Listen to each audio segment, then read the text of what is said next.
1月12日水曜日朝の9時17分です。今私ナポリいます。ナポリ、この時間のフェリーで、カプリ島向かいます。10時22分です。着きました。今から上陸します。青の洞窟目の前に来ています。波がすごい荒れてます。はい、今から頭手の中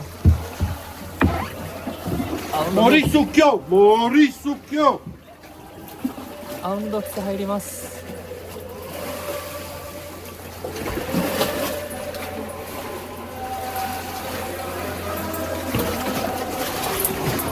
おお、入りました。He's over there. This is the rock. He's not touching the water. And they're afraid the sunlight is a for blue. Whoever.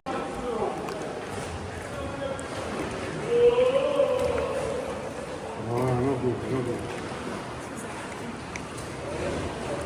No good.